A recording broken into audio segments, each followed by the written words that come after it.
Reserve argument. Oh. And before we went on the record, you mentioned you have a motion you want to make to preserve. Yes, Your Honor. I'd like to motion to dismiss the defendant's counterclaims. As the court is aware, MBL Investments LLC is already held in default, so the remaining counterclaims by defendant Mr. Harrison for reformation and breach of contract slash specific performance, two breach of contract claims, actually. I believe that the evidence warrants dismissal as a matter of law. In fact, defendant Mr. Harrison elected not to present any case when he had an opportunity to present his. And again, I would motion this court to dismiss them. All right, and just to preserve that for the record, this is all the counterclaims, just generally saying they fail as a matter of law. I'm sorry, could you repeat that, Your Honor? And just for each of his counterclaims, you're saying both fail as a matter of law and should be directed. Yes, Your Honor. All right. Well, as I think is going to be my general habit in civil cases, I'll take those under advisement. They are preserved for the record. Anything else, Mr. Linamar? No, Your Honor. Okay. Then, Mr. Harrison, I turn it over to you. You now have the floor for your summation, and let me know. I may interrupt here and there if a few questions come to mind, since this is a bench trial format, but otherwise I'll try to resist. So, Okay. yours, sir. Okay.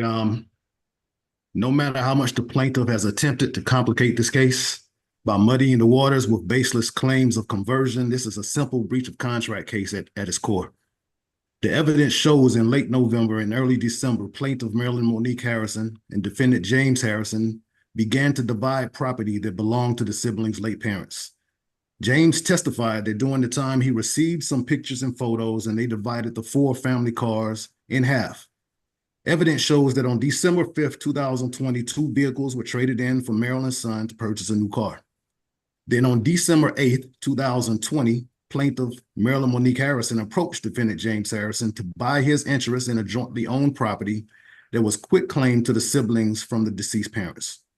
Although the siblings were in current negotiations to sell the house at a discount for $260,000 to a real estate wholesaler, Marilyn admitted she had no intent on actually selling to the wholesaler because she always wanted to keep the house for herself. While James was expecting Marilyn to inform him of a better offer that she had found, Marilyn came to James's house with cash money in hand and a contract that she presented to him for the very first time. She wanted to buy the house at the exact same discounted price, but at very different terms.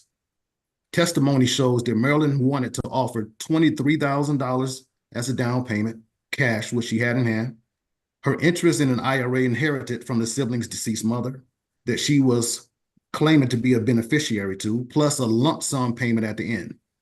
Testimony shows that both parties felt as if Marilyn was a 50% beneficiary.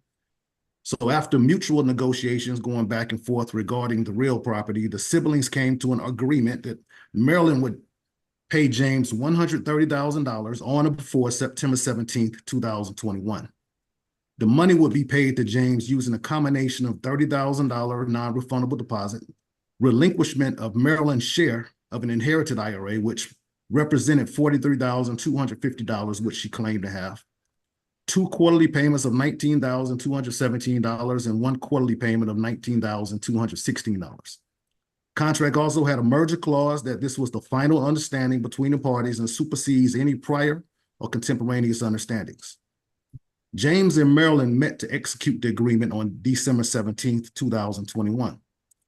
James brought the master contract, but once at the notary desk, Marilyn wanted to use a contract she brought, claiming the contract James brought interchanged buyer and purchaser, which she felt was ambiguous. Testimony shows that the original contract stated the agreement was for the house and all structures, but this new contract now included the house and all structures and contents, without James seeing the update. James did sign it. The parties executed the contract, and Marilyn paid her $30,000 cash deposit at the same time. Evidence shows that around January 2nd, 2021, James learned that he was the sole beneficiary of the IRA, and then Marilyn had no interest to relinquish to him. A few days later, James notified Marilyn, and she told him it must be a mistake and they probably still have a beneficiary status mix-up. Evidence also shows that on January 21st, 2021, the parties met at the house to divide some more property that was to be gifted to James's son. This is after mid-January that James Harrison had notified Marilyn once again that she was not a beneficiary. Marilyn agreed that his son could have 3 TVs, a sofa, a refrigerator, and a washer. Later that day, after James called Marilyn to let her know he was there getting the refrigerator, she met James and his son so she could put away the food. While meeting James, they discussed the IRA issue with Marilyn again, which resulted in a heated argument, amongst other things. James left and later learned the police were called for domestic disturbance. James's son continued to move the property that had been gifted to him while Marilyn essentially supervised the move. In March of 2021, James sent Marilyn a notice to cure the breach, specifically telling her the money that was still owed on the contract and her inability to relinquish an interest to James for her portion of an IRA worth $43,250. He asked her to simply make arrangements on how she would cure the shortfall, which was due no later than September 17, 2021.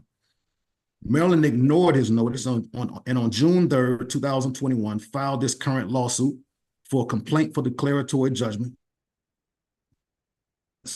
equitable relief, and emergency injunctive relief, claiming James converted the IRA and the property that was gifted to Mr. Harrison's son on January 21st, 2021 was also converted. James filed a counterclaim for breach of contract and specific performance. Marilyn's complaint for conversion should be dismissed. In Georgia, unlawful possession or control of property by a defendant is a fundamental element of a conversion claim. Evidence showed that James did not take possession of any of the property allegedly converted on January 21st, 2021. This property was gifted to his son, who took possession of the property in the presence of Marilyn. And although his son was a member of the JLMBL LLC that James formed on February 8th, 2021, this LLC did not exist on January 21st, 2021. Evidence shows that plaintiffs did not identify anybody who actually took possession of any property that was allegedly converted after January 21st, 2021. Plaintiffs all testified that they did not see who took the property because there was tape on the cameras. However, the actual existence of the property allegedly converted after June 10th should come to question.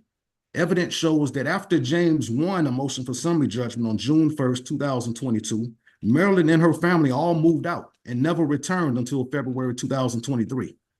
James testified that he witnessed Marilyn and all her family moving out the house with trucks of property, some of which he recognized as his parents' belongings, and others he did not. It must have been their property. Marilyn's son testified that after they moved out, he felt the house belonged to James, showed that he should be responsible for upkeep of the pool. There was an order in place to sell the house according to the terms of the contract. The house was listed on the MLS system, had multiple offers which were provided to Marilyn via her attorney, and there was an active sales offer of $580,000 for the house to be sold. So it's questionable that Marilyn would have moved out the house knowing there was an order to sell the house and leave all her personal belongings behind. Then conveniently, an exhaustive list of new personal property after 2021 is allegedly converted, that they purported to leave in the property while they had vacated the property for over 8 months. Marilyn testified that they have video that dings whenever it detects activity, yet they never called the police to report a break-in or a burglary. Then there's the question of why James and his family would convert replacement property when they never converted the original property in the first place. There is video evidence that proves Marilyn gifted the property to James, and Marilyn was present as his son accepted the property, making this conveyance a valid gift under Georgia law. Marilyn actually names the TV, sofa set, washer, refrigerator, among other things, as property James asked for, and she said okay to. This is the same property she alleges was converted in her initial complaint. Once James's son accepted this gift, Marilyn no longer had any right to the property, as they have All rights have been conveyed to James' son as a valid gift. Marilyn has no legal right, title, or right to immediate possession of the property that she no longer owns. Then there's the element of demand and refusal. Maryland's claim for conversion must fail because one of the essential elements of conversion under Georgia law, the demand for return of the property, has not been satisfied. All the evidence presented at trial shows that the property was gifted to James or his son with Maryland's permission. Furthermore, there is no evidence or testimony on record that the plaintiff ever requested the return of the property. In fact, the initial complaint doesn't even allege such a demand was made. A person accused of conversion cannot be expected to return the property if there was never a demand for return. Without any evidence of a demand for return, coupled with the fact that the initial complaint never alleges a demand for return, Maryland has failed to state a claim for conversion. If the complaint fails to state a claim, dismissal is the only remedy. Gould versus Gould, 240 GA App 41, 523 Southeast, 1999. Maryland's complaint for specific performance should likewise be dismissed, and James should be awarded specific performance of the contract. Because James is the sole beneficiary of the late Marilyn Harrison's IRA account, and thus any request for proceeds of the IRA to be paid to Marilyn or used for the benefit of Marilyn is unenforceable. Because Marilyn is not a beneficiary of the IRA, she is not entitled to any portion of it directly, nor is she entitled to any portion to be used to offset the purchase price. The contract in question is valid and unambiguous. For a plaintiff to be awarded specific performance on a real estate contract, the purchaser must make an unconditional tender of the purchase price due. Tila Investments, LLC v. Razavi, 341 GA App 518. Also, before equity will decree specific performance of a contract for the sale of land, there must be an absolute and unconditional tender of the purchase price. An offer to pay the purchase price on delivery of a properly executed deed is not an unconditional tender. Burns v. Reeves, 217 Georgia App 317, 1995. See also McClune v. McClune, 220 GA 1820, 1995. Further, the breach of a material condition of the contract generally will bar specific performance. Krieger v. Bonds, 333 GA App 1927, 2015. Quoting Haslip v. Garber, 155 Georgia App 94, 1980. Failure to tender the purchase price defeats any claim for specific performance in Burns at 317. The Court of Appeals ruled that the failure to provide an actual tender of purchase monies during the option period for the purchase of real estate was fatal to the buyer's request for specific performance. In Krieger, the Court of Appeals ruled that Georgia law requires the purchaser to prove that he was able to produce the cash necessary to close the transaction in accordance with the terms of the contract. Krieger v. Bonds, 333 Georgia App 1927. Krieger followed Jolly, which held that there must be an actual present bona fide offer to pay, and such requirement is not met merely by evidencing a willingness to pay or by an offer or intention to make an offer or to make a tender.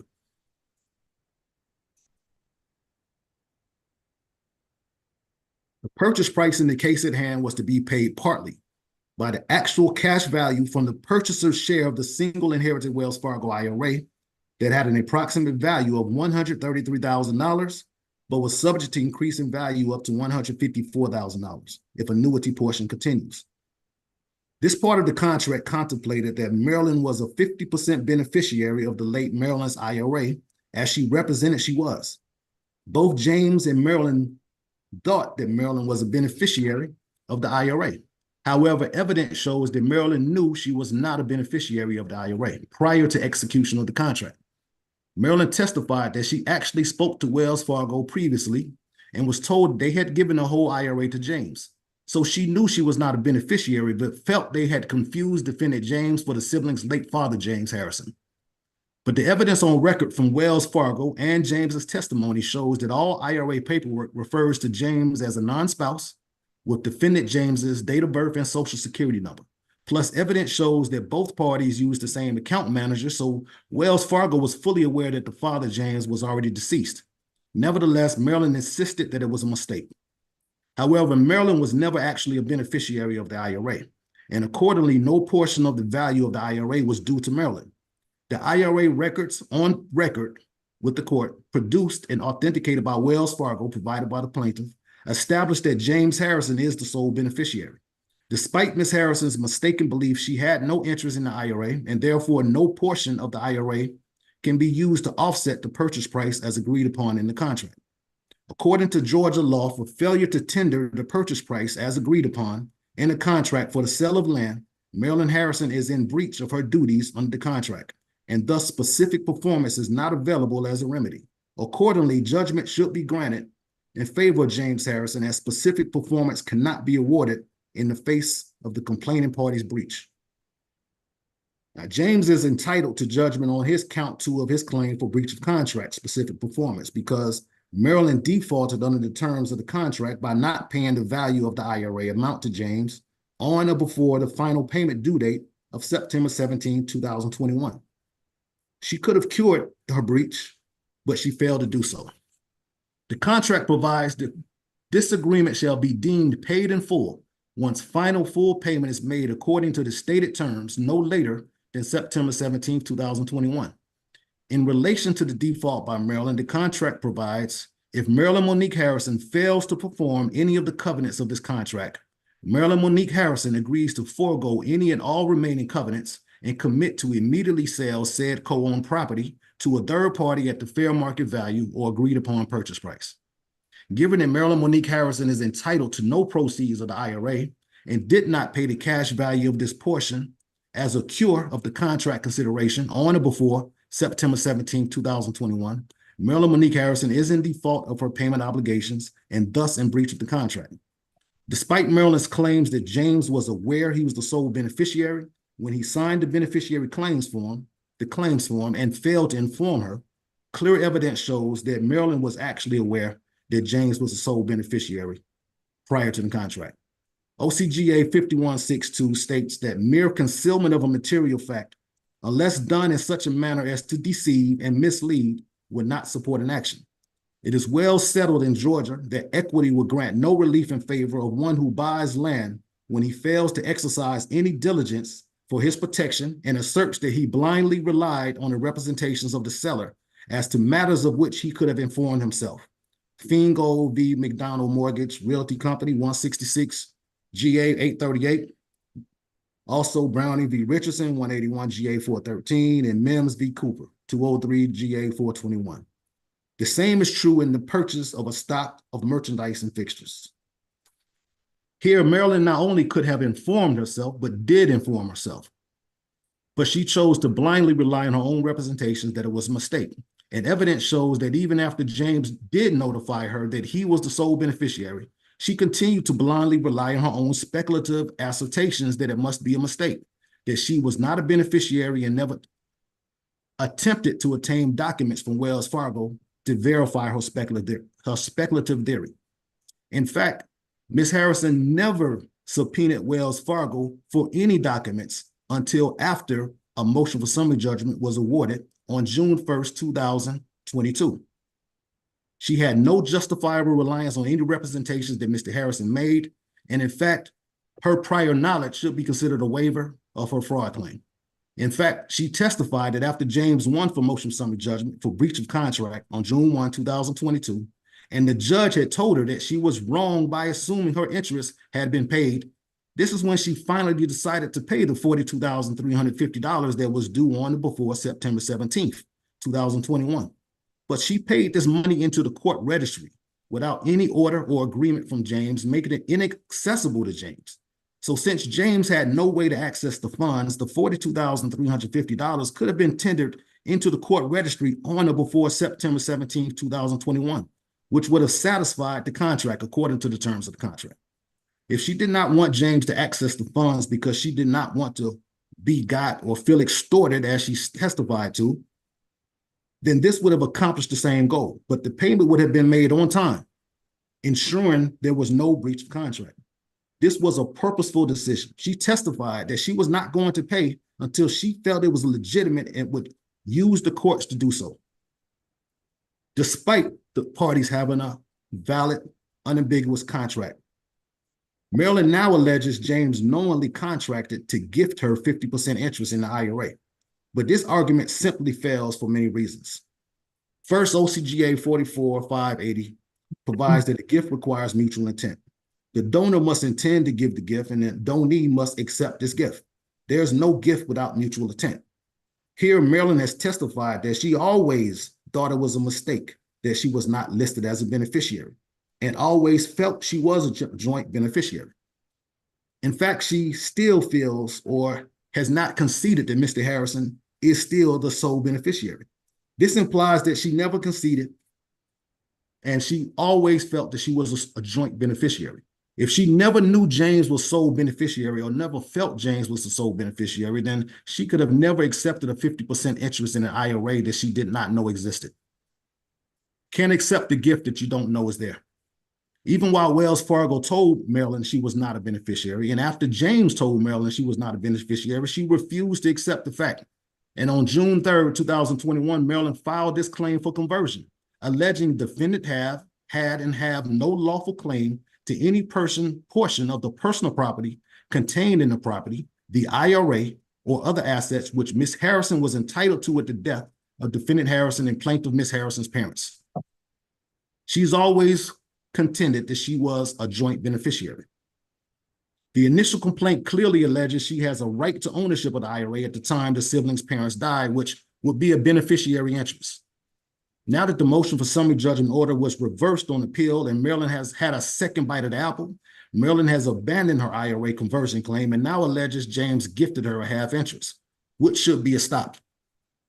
The law also shows that it is not legal to gift, sell, or transfer an interest in an IRA to anyone, whether the agreement is oral or written. OCGA 4812 conforms to the Federal Internal Revenue Code, IRC Section 408A, governs IRAs federally and in the state of Georgia. IRC Section 408A provides that for purposes of this section, the term individual retirement account or IRA means a trust created or organized in the United States for the exclusive benefit of an individual or his beneficiaries, but only if the written government instrument creating the trust meets specific requirements. The owner has an ownership interest and the beneficiaries have a beneficiary interest. Only owners and beneficiaries can legally own an interest in IRA, and this interest cannot be gifted or transferred. In fact, the IRA can only be owned by one individual or entity. Marilyn was neither the owner of the IRA nor a beneficiary.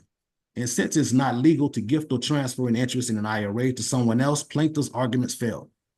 OCGA 2421 provides that parole contemporaneous evidence shall be generally inadmissible to contradict or vary the terms of a valid written instrument. The purpose of the parole evidence rule of Georgia is so the terms of a valid written agreement, which is complete, and the terms of which are not ambiguous, cannot be contradicted, added to, altered, or varied by parole agreements, is to establish the finality of written contracts. Stone Cipher v. Georgia Power Co. Company, 183 GA 498, 189. Further, after reviewing our case, the Georgia Court of Appeals has found that if, as here, the language of a contract is plain, unambiguous, and capable of only one reasonable interpretation, no construction is required or even permissible, and the contractual language used by the parties must be afforded its literal meaning.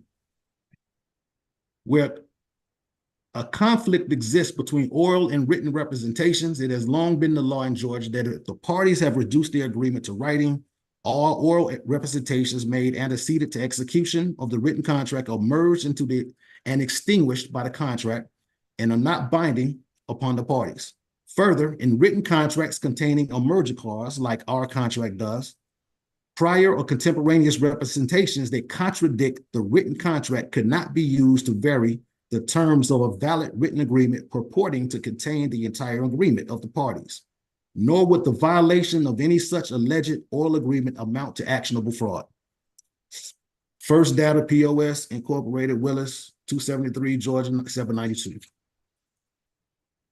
It is undisputed that the contract provides Marilyn Monique Harrison will buy James Harrison's 50% interest of the property for $130,000 on or before September 17, 2021, using one upfront cash deposit of $30,000, two, the actual cash value from her share of an inherited Wells Fargo IRA, and three, quarterly payments cash payments based on actual cash value of the said inherited IRA. This was based off a mutual belief of both Marilyn and James that Marilyn Harrison was a 50% beneficiary of the IRA. Our contract, which contains the entire agreement of the parties, is clear and unambiguous. Marilyn was to relinquish her interest in the IRA to James, which contemplated that Marilyn had an interest in the IRA to relinquish. By law, the parole evidence plaintiff is now trying to introduce or will introduce is inadmissible. Evidence that attorney verbally agreed to keep fees at the low end of the range specified in the attorney's written agreement with plaintiff and to complete the project within 2 weeks was inadmissible since that evidence contradicted the parties' written agreements. Schluter v. Perry, Booker, Stagg, and Jones. Marilyn also alleges that when James quitclaimed his interest in the property into his LLC, then accepted her first quarterly payment, that he ratified the contract to give her an interest in the IRA. However, there is no ratification of any new agreements due to the deed conveyance to JLMBL LLC. The contract allows James Harrison to transfer his interest to a third party who will be required to adhere to all terms and conditions of the contract. This means the JLMBL LLC, as the new owner, stepped into the shoes of the defendant and became subject to the contract's terms. Since the contract allowed the transfer simply assigned the defendant's interest to the LLC without modifying the fundamental obligations under the contract. Marilyn Harrison continued making payments to James Harrison individually after the transfer, and James Harrison accepted that payment, so the parties continued to operate under the original contract terms and no new agreement was formed due to the transfer. Evidence shows that Marilyn was not even aware that JLMBL existed at the time. This transfer was a private agreement between James and JLMBL.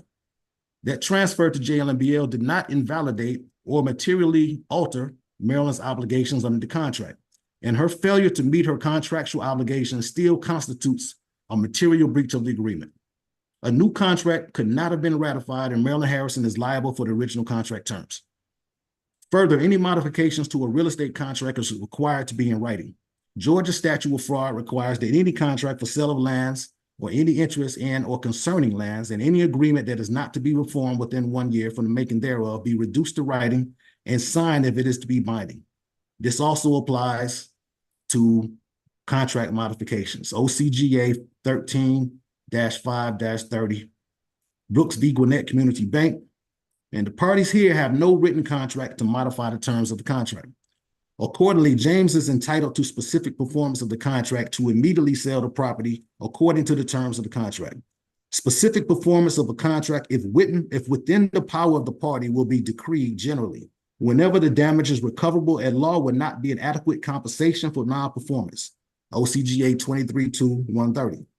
It is well established that monetary damages are not an adequate legal remedy, whereas here, the contract sought to be enforced involved the sale of unique real property.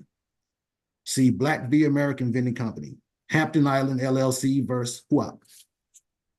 Further, any money that is held by this court paid pursuant to this contract should be distributed, instituted to James Harrison as the parties agreed to in the contract, and James should have instant access to the property in question. Defendant should not be, is not entitled to attorney fees and should not be entitled to any alternative forms of relief. I think the plaintiff has definitely shown stubbornly litigiousness activity. Ms. Harrison has admitted that she always thought that she was a joint beneficiary of the IRA, even after being told by Wells Fargo that she was not, being told by James Harrison that she was not, being told by a judge that she was incorrect in assuming that she had an interest. She still continued to pursue litigation. She appealed the decision. She then Fargo to get documentation for the very first time. She then pivoted from her initial claim of conversion and decided that she wanted to now claim that the IRA was a gift. I should be entitled to specific performance according to the contract. I should be entitled to my breach of contract for Ms. Harrison's breach of the contract. Ms. Harrison should not be entitled to specific performance of the contract. Ms. Harrison should not be entitled to attorney fees. Ms. Harrison should not be entitled to any other forms of relief. All right, Mr. Harrison, a follow-up question for you. One of plaintiff's arguments is that based on that if this contract is ambiguous, that based on the conduct surrounding the formation of it, that you had been splitting all of your parents' assets 50-50. You'd emphasized that in a text before, that was the way things were going to go. What evidence do you think there is in the record to suggest that this IRA was not going to be treated similarly or should not have been?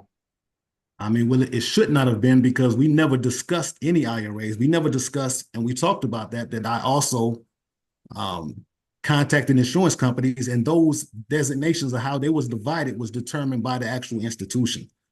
Whether it was an insurance company, we never sat down and talked about dividing insurance. We never talked about dividing the IRA. We only talked about, I thought she had an interest in the IRA, and that's what she proclaimed to have. It would be no reason for us to talk about dividing an IRA if I already thought that she had an interest in the IRA. When it came to insurance, we never discussed any of that again. We never discussed anything when it came to any pensions or checks or anything such of that nature that came in, any financial documents. We only discussed dividing property, which we never divided equally. I think the record shows that we did not divide properly equally. Ms. Harrison contends, she claims that we were going to divide property equally, yet she's also testified that she always intended to take all of the property. She went out of her way to put a word in the contract that said all contents. Ms. Harrison never had an intention to divide property equally. I believe she only wants to divide this IRA equally because she did not have access to it. If it would not have a beneficiary designation, I don't know how we would have divided it. But for the simple fact that Wells Fargo contacted us, according to her, I thought that she spoke to them the same way I spoke to them. She said there was a mistake with the way the beneficiary designations were set up or something like that. Beneficiary, we never discussed dividing the IRA. We simply discussed her using her interests, which I felt she already had, as a financial instrument towards how she was going to purchase this, her share of the house. I would also like to make sure it's clear that I never had any intention of selling the house to Ms. Harrison. That was never a conversation that we had. So once we did find out about the insurance or IRAs, we were never in talks and discussion about using the IRA, about buying the house, her buying from me. We were going to sell to a third party. If we would have sold to a third party, which was at the time Collis Clovey, IRA would not have been on the table. But Ms. Harrison came to me. She said she wanted to use her interest in the IRA. I simply agreed to allow her to use her interest in the IRA instead of forcing her to make an all cash payment, which is what Collis Clovey would have did. All right. And if your contention is that this contract is unambiguous, and that the value, or excuse me, the ownership of the IRA was a mutual mistake, what is your belief of how this should be properly interpreted? Because it says that the total amount due is $130,000, and then it lists kind of an explicit list of 3 options of how that can be paid. Right. But one of those options turned up to be nothing. So if there's only those 3 options, one of them's not there, and that leaves it well short of the 130. What is your interpretation of how this contract says how that balance is supposed to be paid and when? The only thing I can say is we did not discuss specifically anything except it being paid in full by September 17, 2021. I would compare it the same way Ms. Harrison's son compared it to when you buy a car. When someone buys a car, you may not always pay it all up front. You may pay the down payment. You may do a trade-in for your vehicle. And then you may make installment payments. If you come in and want to trade in your vehicle, that dealer's going to accept that. They're going to take a blue book value. They're going to say, okay, this is going to be the actual cash value of that car. They don't necessarily say if this car does not end up being yours, then you're going to be responsible for this amount specifically. But what they do tell you is this is the total amount that you're responsible for. And if that vehicle that you trade in ends up being flagged and you're not the owner, you shouldn't just get to keep the value because of your mistake or because of your breach. All right, and then we've got into this a little bit during your testimony on Wednesday. If your reading of this contract is that the bottom line is that the balance is due in September. Once we find out that she's about $43,000 short because she has no interest in the IRA, how do you justify giving her a 10-day ultimatum? And how do you file a counterclaim saying she's breached the contract well before September? I think that will fall upon the anticipated breach, because at the time that I filed a breach of contract, I had already, as you stated, I had told her orally in January several times that she was not the beneficiary. At this time, we're just talking. She's ensuring me it's a mistake and she's going to get it worked out. Then she just stopped talking. I had to resort to actually putting it in writing, giving her the opportunity to make arrangements to cure that breach. The contract is clear that there has to be paid in full by September 17th. So she had until September 17th to make the arrangements. I never gave her an ultimatum. All I ever did was tell her that she was in breach. I have to inform her of the cure. I have to inform her of the breach before she knows the cure. She wouldn't know the cure unless I told her. She had until September 17th, 2021. But once she filed a countersuit, once she filed a claim against me for conversion, let me back up. Once I notified her of the cure, she ignored my request.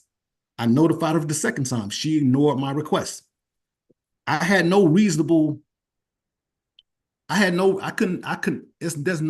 why I would have thought that she still would have made the payment by September 17th, 2021. But at that particular time, I still know that she had until September 17th, 2021 to actually cure. But once she filed a lawsuit and claimed that the IRA was converted, at that point in time, it's an anticipated breach. There's no way that I could have reasonably thought that she was going to satisfy this contract by September 17th if she's currently claiming that I converted the IRA. And so I filed it as an anticipated breach of contract, which I believe is supported by law. Well, at least my attorney filed it at that time. My attorney's the one that filed it. All right. Is there anything else, Mr. Harrison, you'd like me to know?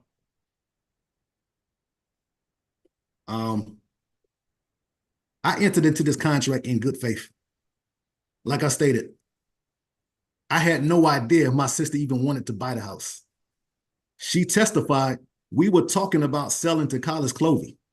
She was going along with me the whole time. She told me that she was going to be looking for a better offer. But she said all along that she really wanted to buy it. But she never told me.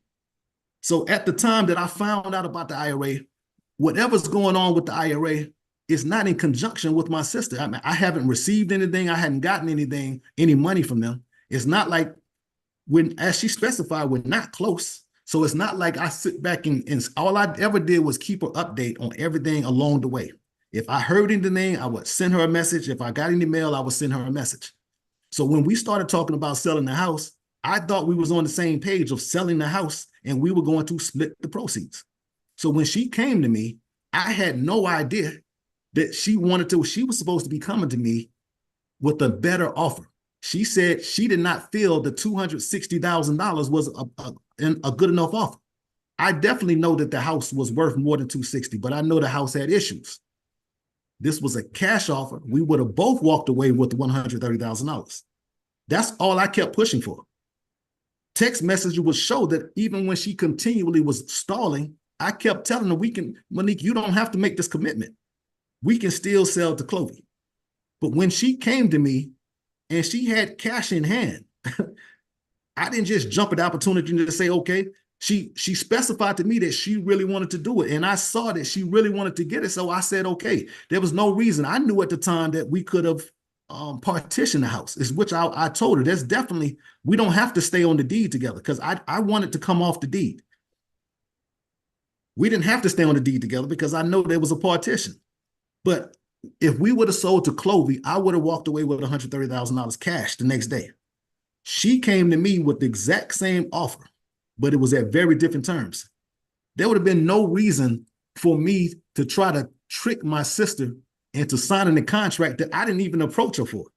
I didn't benefit, which is what I kept trying to tell her. If with Chloe's offer, I could have had $130,000 the next day. With her offer, I would have only had $30,000 the next day. And it, according to the contract, would have still taken another 9 months before I got everything. And then that's still based on how long I would have taken out the money of the IRA. As we can see right now, we've been in this lawsuit for almost 4 years, and I still have not got my money. So this was not something I was anticipating. It would have definitely been a better offer for me to go with him. There was been no reason for me to trick her. The only reason I did that was in good faith. She told me she really wanted to keep the house. So if she was going to give me the same offer, even though it was worse terms for me, then I was willing to let her do that. Because at that point in time, I'm like, okay, if it's going to be 130 today or 130 by next year, in my eyes, it will be okay. Because I was trying to build a relationship with my sister. Because when we have not been close. But at that point in time, I had no idea that she had already spoken to Wells Fargo and they told her that she was the sole beneficiary. I had no idea that when she came to the house, that she was going to come already with a contract in hand. She was attempting to get me to sign right then and there. She had it in her form. She told me she can go to my office and print it off. And she had cash. She wanted me to go ahead and do this deal right then and there. I said, I have to look at the terms. And then we started negotiating on how the terms are going to go. I entered into this contract in good faith. I had no bad intentions on contracting with my sister. I intended to receive $130,000. Okay, if according to what they're trying to say, I would have essentially been paying myself. If I knew I was the sole beneficiary, once I found out, and as I stated before, they locked the house, I still have no idea about any other financial accounts because I've been locked out the house. I do know that there were other IRAs. I do know that there was a stock that's out there that's been hidden that can't get access unless it goes through probate. So at that point in time, I have no idea if what is going on with any other IRAs. So, you know, once I found out that I was the sole beneficiary, I automatically assumed that Miss Harrison was probably a beneficiary on another IRA. So I had no idea, and her actions led me to believe that she said that she was distrusting of me, but I was distrusting of her. They're the ones who locked me out the house. You know, so as you stated, we were supposed to be dividing the property. You can see from the video, there was definitely not an equal division of property. My son got 3 TVs, a sofa set, a washer, and a refrigerator. That house has 3 refrigerators, got about 8 TVs, got about 6 or 7 sofa sets.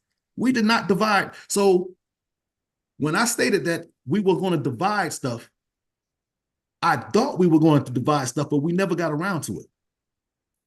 This is why it took to January 21st my son to even get over there, because my sister continually said that she was grieving. She wasn't ready to do it yet. I respected her boundaries. I had no idea that it was going to turn out the way it was, and then I was going to be locked out of the house, and then I wasn't going to get a chance to ever. I never got closure. I never got a chance. If the evidence will show, I even had to say it. Are you not going to give us any keepsakes? We never got a chance to sit down and I can actually go through my parents' stuff and look at it and let me decide what was important to me. Everything was what was important to her. So that's the case here. Miss Harrison felt the house was important to her, but she never considered what was important for me. And so, you know, once the breach occurred, and now I'm locked out the house, now Miss Harrison is continually telling me she is a beneficiary. She's made that unequivocally clear. She never started stating that we were supposed to divide something. Her initial complaint, I think, shows that. She said I converted it. She always thought that she was a beneficiary. So if she thought that she was a beneficiary, How could she think that we had an agreement to split the IRA? I thought she was a beneficiary. She did. This is a second bite of the apple because the evidence did not support that she was a joint beneficiary. So once the evidence came back from Wells Fargo that she spoke to herself, once I told her that, and then once the judge from the motion for summary judgment told her that, she still didn't believe it. She then goes after the motion for summary judgment and subpoenas Wells Fargo. She still felt that she was the beneficiary. So we never had conversations about dividing the IRA, and there's not going to be any evidence that shows that we talked about gifting her an IRA.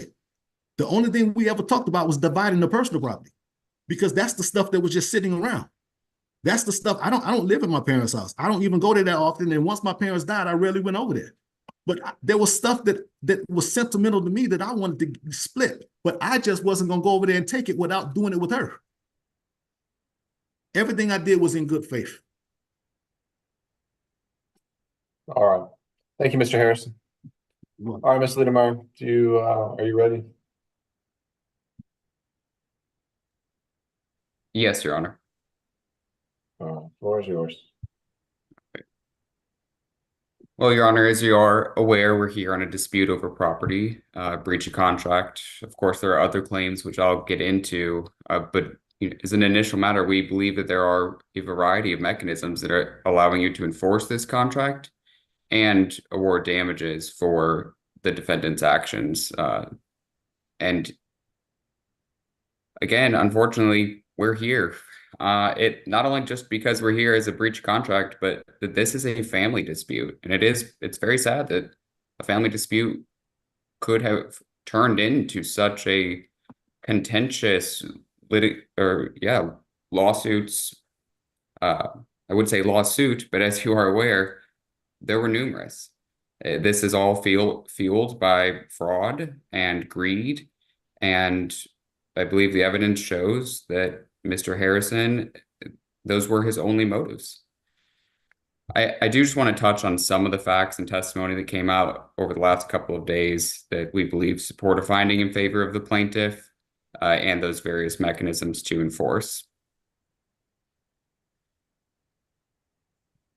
Plaintiff Miss Harrison, and I'll refer to, just for the record, as the other plaintiff as Miss Amari Harrison or Amari. But Plaintiff Miss Harrison went into this matter believing that this was a cordial and even loving family agreement with her big brother, who she looked up to and trusted. In fact, Mr. Harrison even testified that he took over the big brother role, and how distraught Miss Harrison was after losing both of her parents in such a short period of time. It was the death of their parents that brought them together. Unfortunately, Mr. Harrison's greed and clear dishonesty, as well as clear deep-rooted disdain for Miss Harrison and her children, took precedent over good faith negotiations in entering into this contract. The late Miss Harrison died on November 3rd, 2020. The evidence established that Miss Harrison, having been extremely distraught after losing her mother and father in the same year, let Mr. Harrison take the lead on all the paperwork required for the various benefit claims, including insurance and the late Miss Harrison's IRA. It was shortly after the death of the late Mrs. Harrison, a matter of approximately 2 weeks only, that Mr. Harrison opened his own IRA at Wells Fargo. He submitted his beneficiary claim forms to receive the death benefits from the late Mrs. Harrison's IRA. And no later than November 19th, he had already been in communications with Samantha Hayes at Wells Fargo regarding the IRA assets and his beneficiary status. And that's November 19th of 2020. On November 21st of 2020, Mr. Harrison executed in front of a notary public his affidavit of domicile and beneficiary claim form. Both of those documents are of record, and they have been testified to by Mr. Harrison, admitted as being true. On November 25th, and I do just want to highlight this, I know it's been highlighted throughout the course of this trial, but November 25th, 2020, after Mr. Harrison had a phone conversation with Samantha Hayes, and this is per his own testimony, Mr. Harrison received the beneficiary designation document listing Mr. Harrison as a primary beneficiary entitled to 100% of the benefits. While Mr. Harrison claims he didn't open the attachment, which we believe is contrary to the evidence before this court, the email states in plain language, per your request, please see the attached beneficiary designation document. This is the most up-to-date document listing the beneficiaries we have. As you will notice, it only lists you as primary and no contingent beneficiaries. And I want to highlight that it says only. And primary is a term of art in the field for his designation as a beneficiary. Only lists you as primary. Per your request, please see the attached. If he were to call and have a conversation regarding an IRA and his beneficiary status and entitlement to the assets and request these documents, it does not, or it stands to reason that he opened the document. They were sent upon his own request.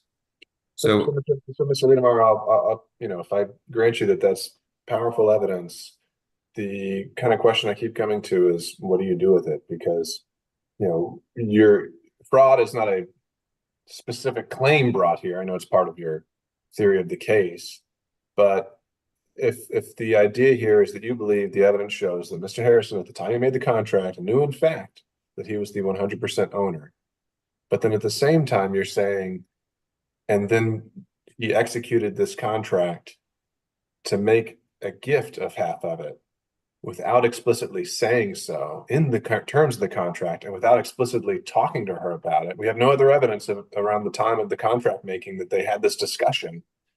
That seems hard to square if we're supposed to be looking at the mutual intent of the contract. That's what the whole, would you agree that's the whole purpose of the exercise, is trying to figure out what was on both parties' minds at this time they signed this contract? yes, Your Honor, I would, and I am going to get into those and address that. This is going to go just specifically towards our specific performance claim. The gift, whether it's a gift, disclaimer, etc., that all goes towards the equitable arguments, frame of mind, reasonable belief, reasonableness in performing the terms of the contract. But I'm going to get into that, and you'll see I will make a very clear, concise argument as to specific performance in this matter.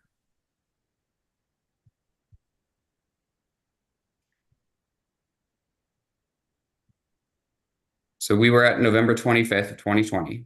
We're now at December 3rd, 2020. Mr. Harrison's beneficiary claim form was approved. And then on December 4th, 2020, Samantha Hayes notified Mr. Harrison via email that they were waiting on Bright House, which was the holder of an annuity, an asset of the IRA. So they were waiting on Bright House to liquidate the annuity held by the late Mrs. Harrison's IRA. On December 8th, Mr. Harrison of 2020, Mr. Harrison confirmed with Samantha Hayes at Wells Fargo that he would not receive a 10% early withdrawal penalty if he withdrew assets from the inherited IRA. And this was despite him not being 59.5. So he wanted to confirm, okay, if I get all the assets and I withdraw, what is my penalty? What are my taxes here? He confirmed he didn't have an additional 10% penalty, and I think that's important here. On the same day, Mr. Harrison and Mrs. Harrison, based on both of their testimony, first discussed Ms. Harrison buying out Mr. Harris's interest in the property. And between December 8th and December 17th, which was the ultimate execution date of the contract, there were various drafts of the contract sent between the parties, revisions made, and Mr. Harrison prepared the detailed IRA provisions. He testified to it. I believe he testified that he had additional help in preparing the rather detailed, explicit provisions of the IRA in this contract, which, as you mentioned earlier, Your Honor, was one of 3 forms of payment under the agreement. The IRA provisions in this contract, they only contemplate 2 values, $133,000 and $154,000. And these amounts would only be known to Mr. Harrison if he had actual knowledge of the IRA documents and death benefits from the annuity. There would be no other way. It's far too specific. And additionally, the contract in these detailed provisions contains language that expressly reduces what is labeled as Mrs. Harrison's interest in the IRA by an alleged 35% tax bracket of Mr. Harrison and a 10% penalty for Mr. Harrison's withdrawal of the IRA. Again, while there are, I will get through numerous points that evidence fraud, I believe this is one to highlight. And it stands that Mr. Harrison's motive here is it's greed. He never wanted the house. He wanted the IRA. And here he can argue he didn't know. The evidence is contrary to that. He knew by November 25th. At a minimum, which I'll get into later, he knew by December 28th. But here, 35% tax bracket, which there's no evidence Mr. Harrison was in, and a 10% penalty, which Mr. Harrison had already confirmed would not be applied. So the contract at issue, aside from the IRA provisions, it required an upfront payment of $30,000 and 3 quarterly payments. The March quarterly of $19,217, and then the remaining of $19,216 in June and September 17th. So the contract further credits, we believe, Ms. Harrison for her 1/2 interest in the IRA. It does not contemplate any scenario in which Ms. Harrison was not a beneficiary of the IRA, despite Mr. Harrison knowing that she was not at this time. In fact, and I mentioned earlier, it was December 17th, this contract is executed. On December 16th of 2020, Mr. Harrison received an email from Wells Fargo that he'd be receiving the IRA assets within 10 to 12 days, which he did. It was on December 28th, 2020, that Mr. Harrison received the entirety of the IRA. The evidence presented during the course of this trial showed Mr. Harrison was pushing rather aggressively. I believe there were texts with lots of words in all caps, but pushing Ms. Harrison to hurry up and make a decision, get the contract executed. He wanted the $30,000 upfront payment in cash, which she did. They went to a UPS store on December 17th. The evidence shows that they both read the agreement. Mr.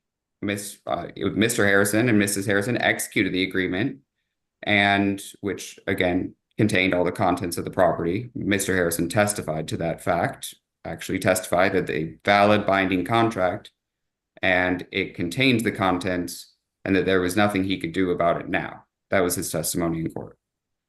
Mrs. Harrison tendered the upfront $30,000 cash payment, and they went their separate ways. The contract was just formalizing everything such that Mr. Harrison could get the full IRA and Mrs. Harrison could get the house. It was clear throughout the course of the trial that the home was important. It had sentimental value. There were obvious emotions involved with this.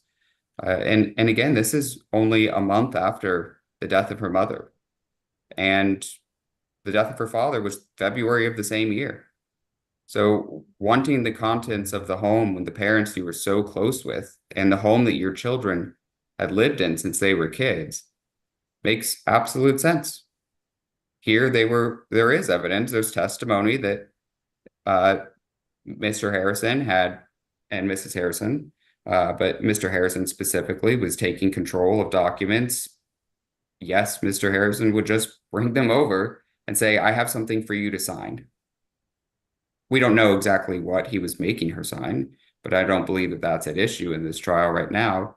But it is evidence they were working together. They were splitting up certain assets 50-50. For example, there was the SunTrust bank account of the late Mrs. Harrison. Mr. Harrison it was a POD account payable on death. Mr. Harrison was on that.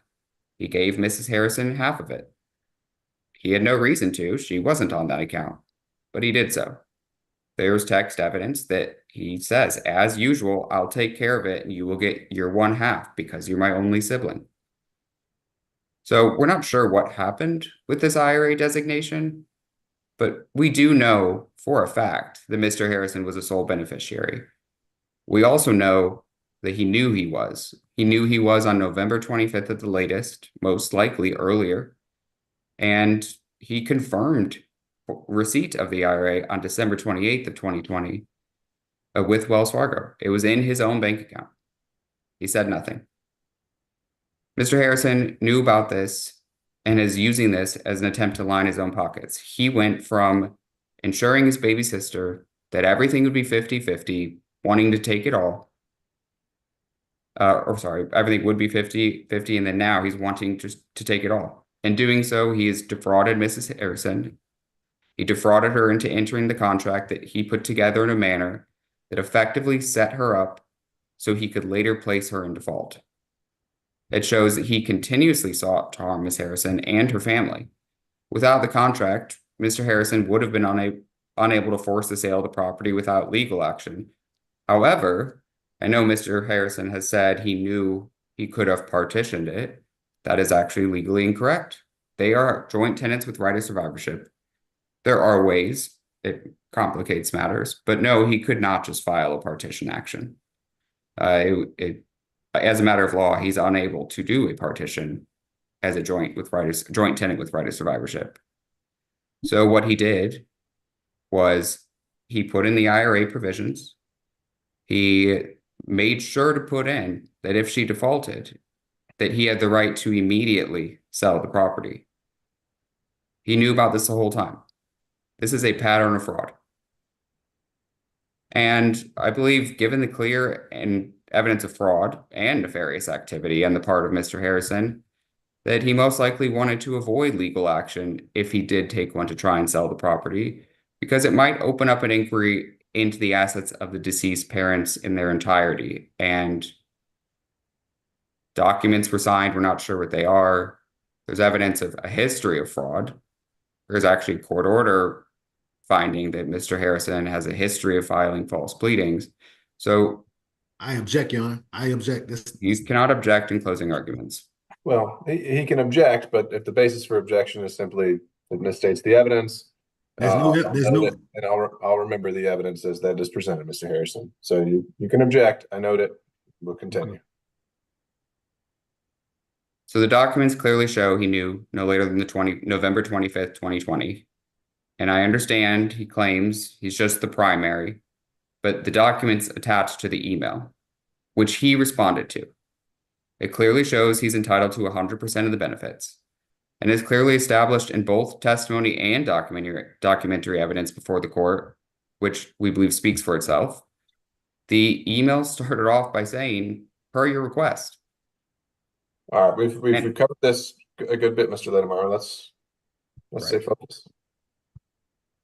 So even if we were to go along the line of reasoning that Mr. Harrison didn't know in November, which again we believe is contrary, and I know this has been mentioned, but he did know no later than December 28th, confirming it via email to Samantha Hayes at Wells Fargo, testifying in court admitting the same. It's despite this irrefutable evidence, Mr. Harrison, during the course of the trial, appeared to attempt to change the timeline, providing various dates ranging from December of 2020 to March of 2021 as to when he knew for sure he was the sole beneficiary. Not only does the evidence show he lacks credibility, it shows he has a history of misrepresentations. As mentioned, the Bill of Peace showing he has a history of filing false pleadings. As the trier of fact, you get to weigh the credibility of the witnesses, and I think it's clear that Mrs. Harrison and her children's testimony was credible. Nothing in the cross-examination showed otherwise.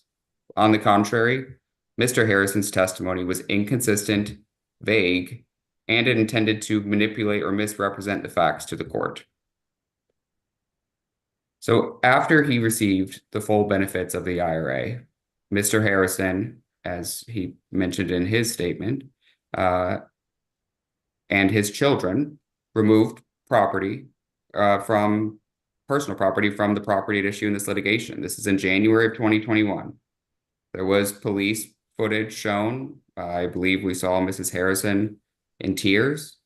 There's testimony as to this. Mr. Harrison foaming at the mouth, yelling. Mrs. Harrison had testified that he has a history of temper issues. She's witnessed it before.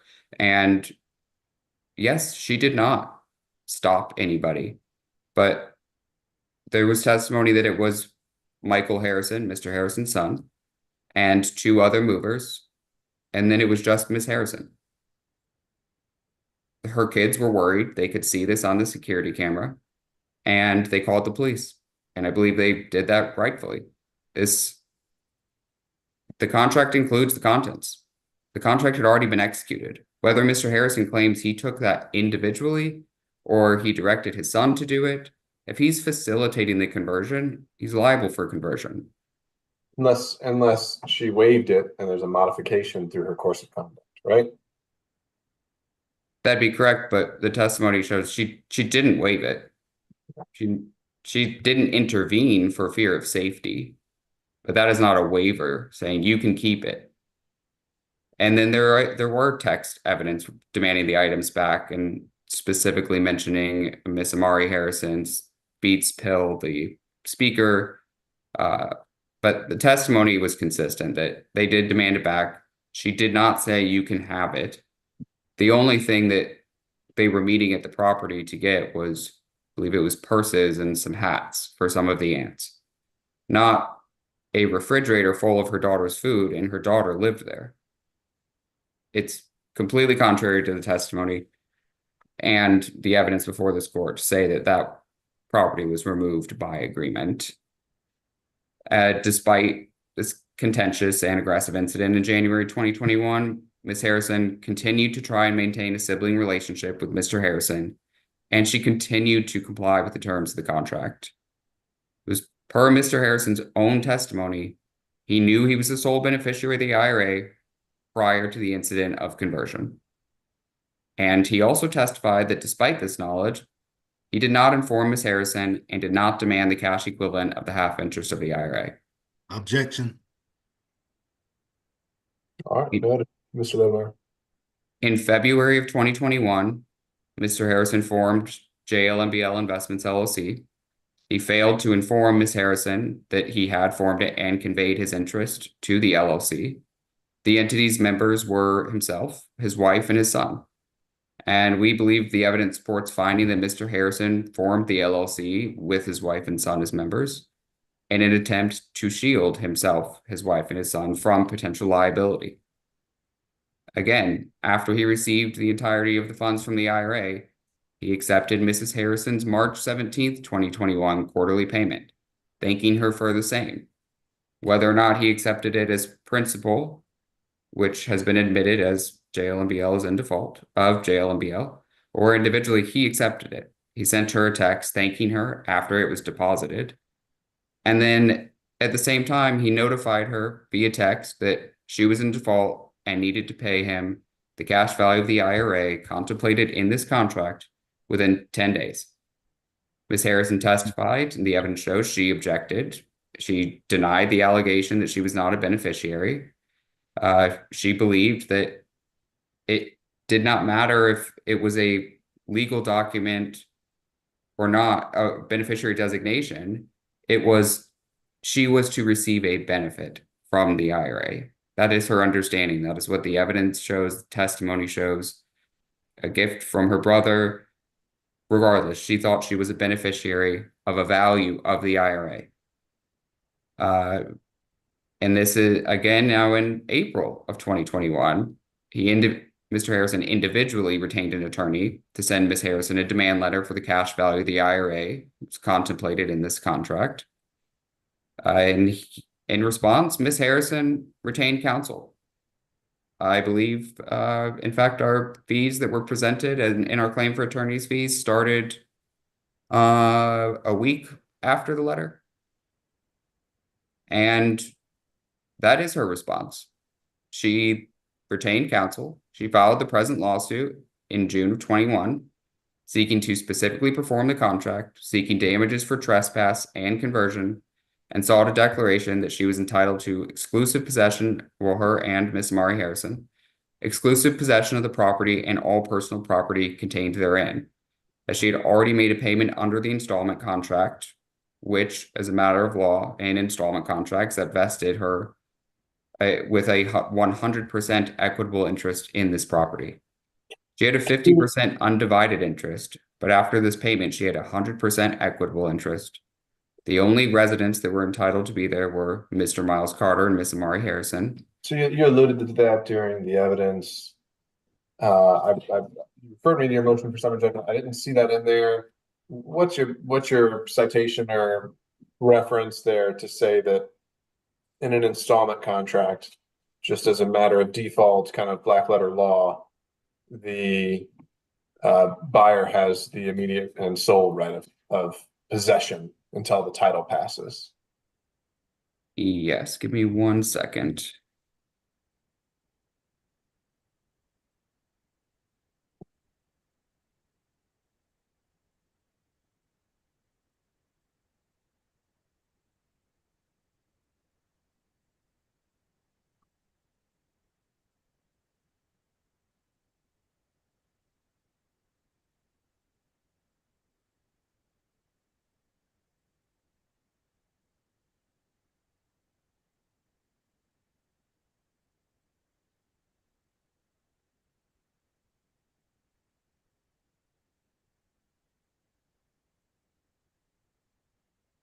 It is so, yes. So Chilovis v. Tumlin Woods Realty Association, 250 GA 179, 181 through 182, 297 Southeast 2D, or second, and it's 1982. And I'm curious, I mean, when counsel was initially brought on or beforehand, was this theory? I don't think the evidence supports this, perhaps, but was this ever conveyed to Mr. Harrison that, hey, this is an installment contract? You actually don't have the right to show up whenever you want. Yes, it was. And remind me where in the evidence that is. It's in, well, I believe it's in our complaint. Our initial complaint has that they are entitled to exclusive use of or possession of the property. Okay. All right. As you were. Yes, and I can, so that case, Chilovis, it's a quote from it. An agreement for deed resembles a bond for title, which is in effect a sealed contract for the sale and purchase of land, serving the double purpose of a purchase money mortgage and a conveyance to the purchaser of an equitable estate, which becomes a legal title upon completion of the agreed payments. Payments, plural.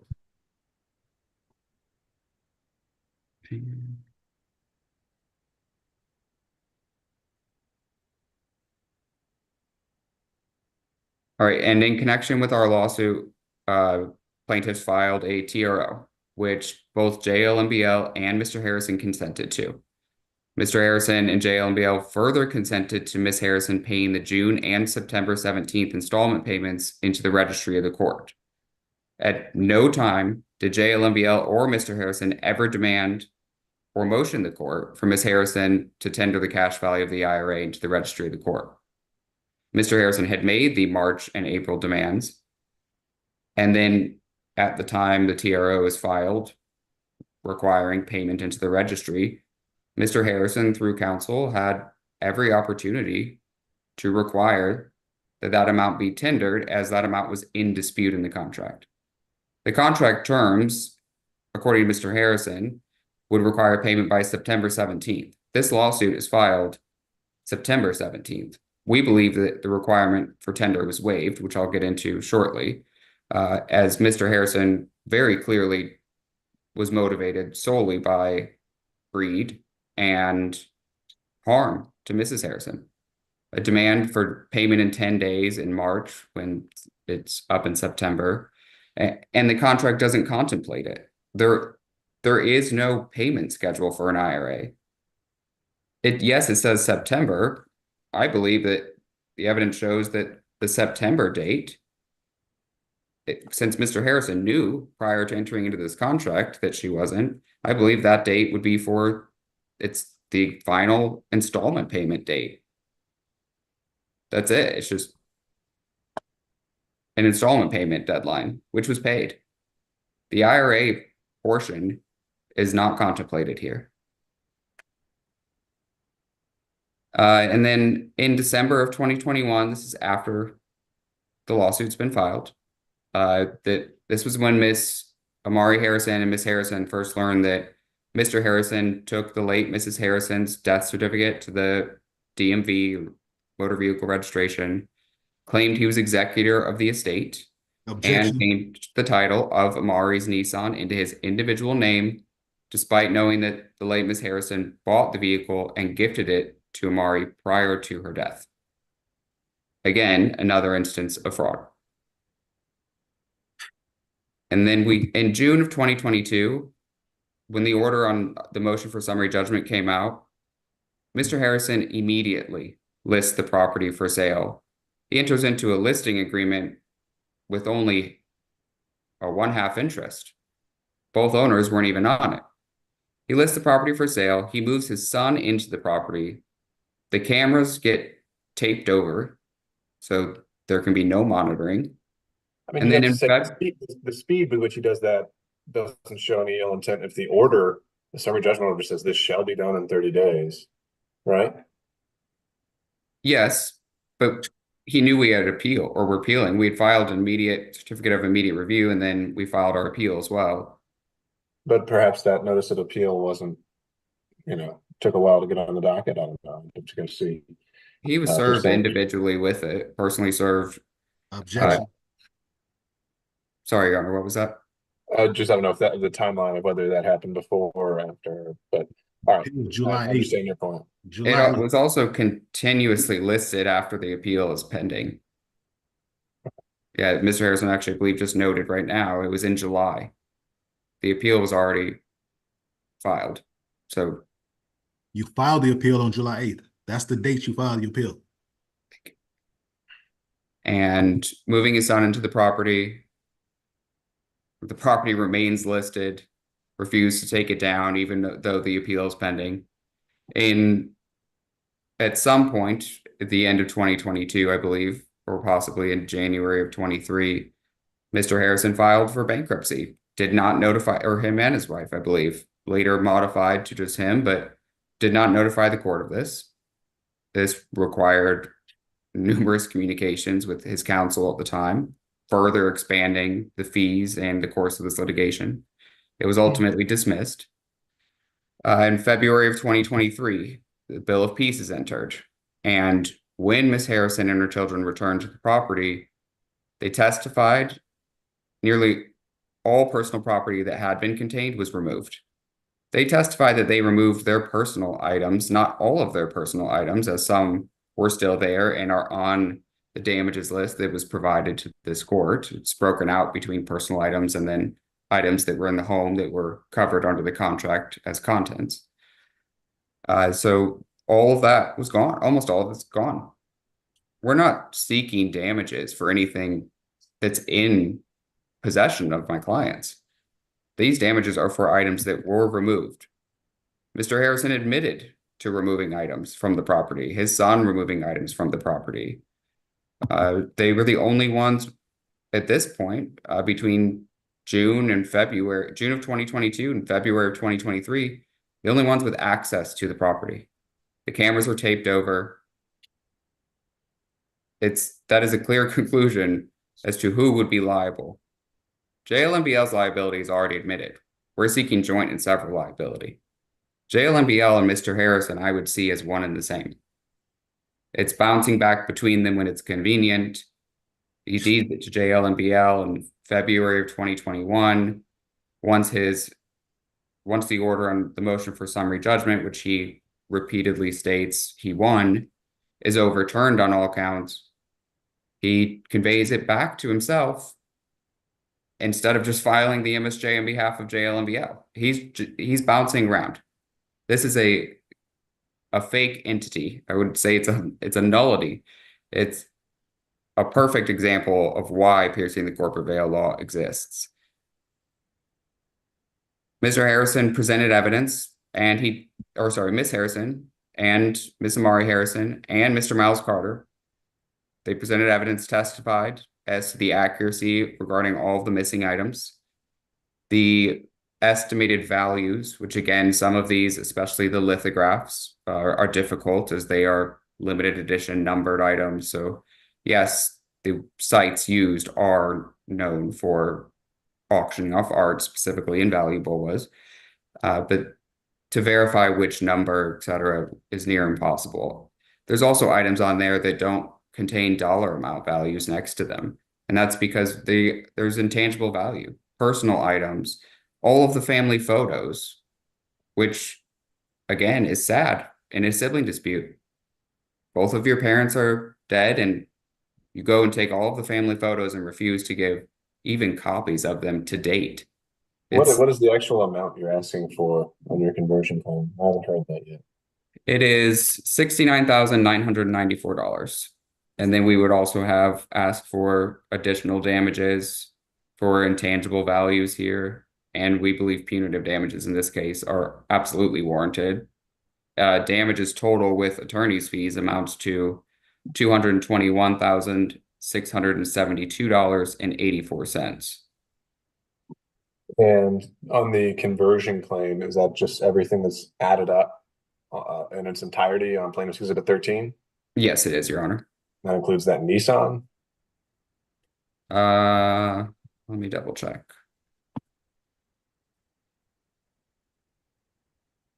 I don't think we put a value. The Nissan, we just want the title back.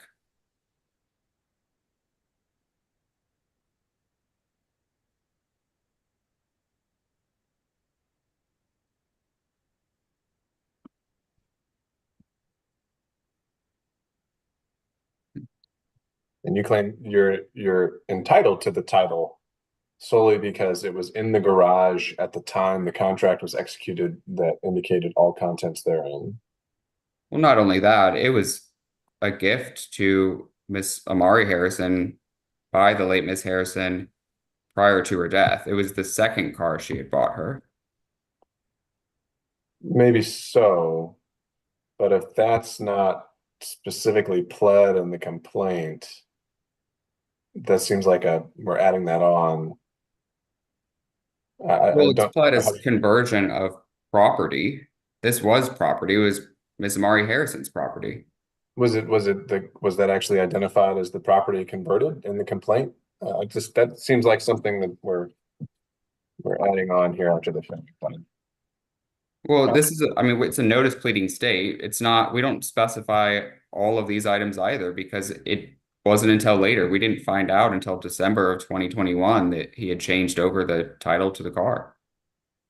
And I understand that you don't have to list every item in the complaint, but if that's because all these items are under the theory of contained in the property, the IRA. I just want to make sure that I've covered that. But I mean, I'll take a closer look at that. But with the conversion of the value of these items, I think I asked you when we were presented, is there any kind of accounting here for depreciation? How actually, because you're simply looking up the replacement value. Is that actually the appropriate way to value an item of property that's been lost? I believe it is. It's replacement value of a like item. Yes, you could look at certain items. I mean, here, I believe these are undervalued. This is not just replacement value for an item here. We're looking at, the evidence showed the sentimental value here is significant. I mean, setting that aside, we're talking about like folding tables and chairs. I mean, there's a lot of things listed here. They're from Walmart. They're from, kind of your standard mass-produced kind of items. And it just says to replace those brand new, here's what it would cost. Is that actually the appropriate legal means to come up with the damages for those items? Do you have any authority on that? I do not have authority. I can certainly find some for you, but I believe it is appropriate. It's, here in this case, lots of these items were new. They were already replaced after Mr. Harrison and or his son or someone directed by them took the property, and then it was taken again. So these items aren't old. It's less than what, a year after being replaced, they're taken again. And there's also no way to show, furniture today is not even made the same way it was back then. Solid wood furniture versus a wood veneer furniture now it's not per se comparable. So yes, I believe looking at what we'll say is a comparable in appearance item and its value is appropriate for the measure of damages.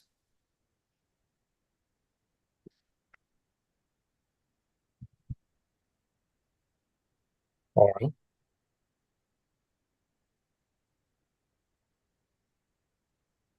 All right, so damages.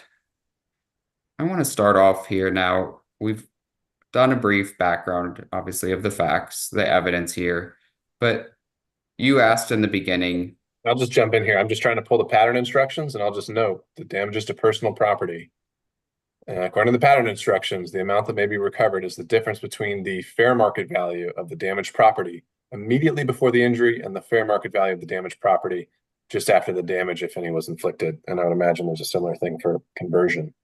So again, I'm taking from that a brand new replacement may not be the appropriate measure of the damages you're entitled to for a missing item. There has to be some kind of accounting for the wear and tear or exactly what the item is. So I'll just note that. Okay. You can take with that what you will, but or move on. Yeah, I think even if we were to discount damages for depreciation, I believe that the damages here are still significant. There's no question that items were converted from this property, and there was trespass on this property. The aggressive, violent behavior of Mr. Harrison's been shown throughout proceedings, and the overly litigious, I mean, even at the eve of trial, filing 2 additional motions, trying to halt the trial or dismiss the case for lack of subject matter jurisdiction. It's pleading after pleading and a new counsel after new counsel. And I'm not sure exactly, I could speculate, of course, as to the reason why the counsel left, but this delay and push and insistence, even, as an attempt to alternatively resolve this outside of court, it is one step after another of Mr. Harrison to harm my clients. And I believe the evidence supports that here. And I think I've made that point enough for the purposes of its closing argument. And I know you asked me in the beginning what we want if he knew November 25th, which we believe is extremely strong evidence, what we want and its specific performance. And I absolutely believe that Mrs. Harrison is entitled to it. Georgia law, as Mr. Harrison outlined I believe it might have even been from my MSJ brief. It is Georgia law. Real estate contract, the requirements are sufficient identification, we have it, of the parties, that is, a sufficient description of the land, we have that, sufficient description of the purchase price, we have that, and then a sufficient description of the terms of the purchase. Arguably, yes, we have that. Now, if an interest is 0, is that a credit for a payment? That's a question, but I don't think we even need to get into that here because Mrs. Harrison was defrauded into entering into this. Mr. Harrison did know he was getting 100%. And we have every right then, Ms. Harrison has the right to either rescind it or to specifically perform. We are choosing and have brought the suit to specifically perform this contract. Court of Equity can grant specific performance when a contract for the sale of land is in writing, signed by the other party, certain and fair, for adequate consideration and capable of being performed. All of that is here. This is capable of being performed. Maybe not the IRA provision, but the contract certainly has a provision in it which would provide for all other provisions to remain in full effect. And so here, again, Georgia law, we are entitled to a decree of specific performance if you make an unconditional tender, unless that tender is going to be refused. And here, we believe the evidence shows it would have been refused. I also believe that Mr. Harrison is stopped from saying it would not. There is a pattern of fraud here, He has tried to place her in default in March, despite knowing about this allegedly in January, even though he did know, we believe, in November and in December, but gave her 10 days in March, 10 days in April, then consents to the TRO. The TRO only included quarterly payments. All those payments have been made. We have substantially complied with this contract, which is an element of specific performance. We believe that's been met. And there's been no breach on our part. In fact, the breach has been on Mr. Harrison's part. Mr. Harrison's actions are contrary to almost all equitable principles, if not all equitable principles. That would bar him from seeking any equitable relief even. He has unclean hands in this matter. He's defrauded Ms. Harrison to enter into this agreement and breached it by converting property, removing contents from the home. We believe that our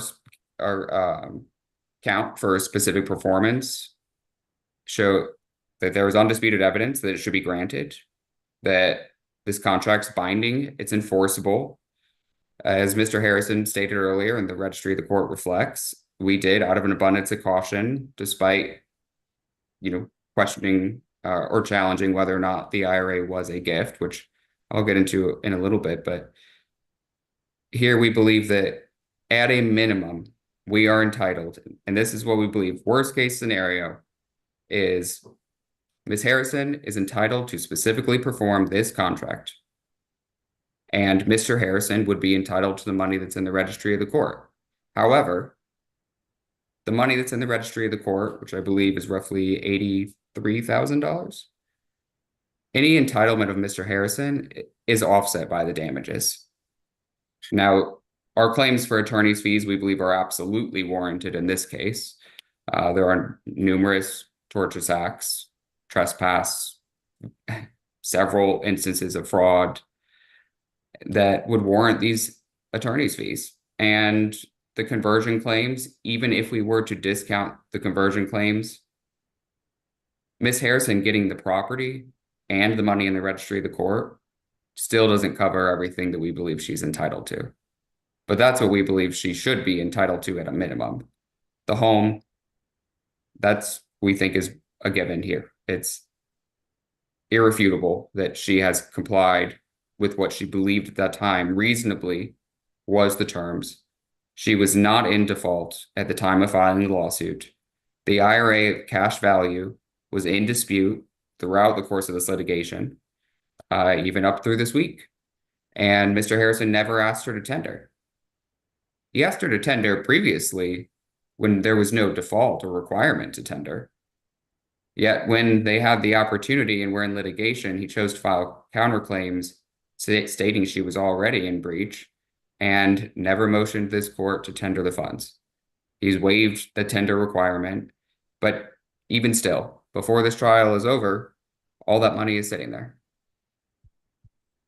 As an alternative, still with specific performance, there's case law, Golden v. Frazier. It's 1979 case. Incidental damages are also appropriate and not inconsistent with specific performance.